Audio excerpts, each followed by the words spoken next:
L'actualité également, 18 mois de prison, dont 6 mois ferme, aménagés sous la forme d'un bracelet électronique ainsi qu'une obligation de soins et une interdiction d'exercer une activité auprès des mineurs. C'est la décision du tribunal contre cet habitant de Bouc-Bel-Air qui avait commandé une poupée sexuelle à caractère pédopornographique. Cindy Chevaux est en duplex depuis le tribunal correctionnel d'Aix-en-Provence. Cindy, c'est plus sévère que les réquisitions du ministère public.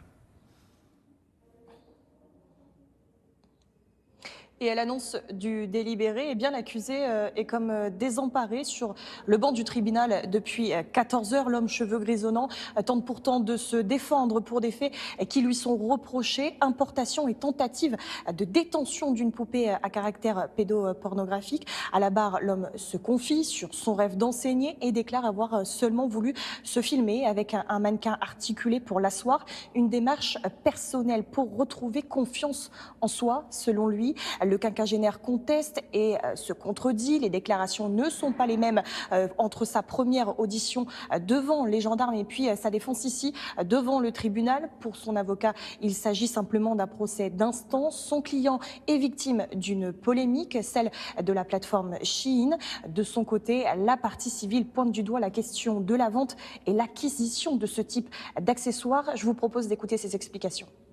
L'attitude du prévenu a été pour le moins curieuse, puisqu'il avait contesté les faits initialement quand il a été interrogé par les services de gendarmerie, puis il a fini en fin de garde à vue par reconnaître l'essentiel des faits qui lui étaient reprochés, pour aujourd'hui faire devant le tribunal machine arrière et faire plaider sa relaxe.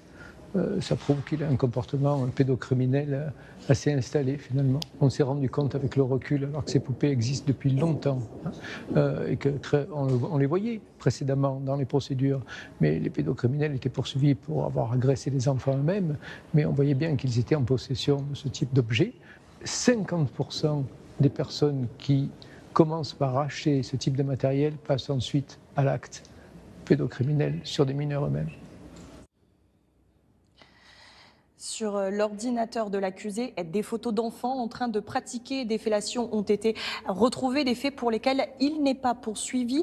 L'homme écope de 18 mois de prison, dont 6 mois ferme aménagés sous la forme d'un bracelet électronique.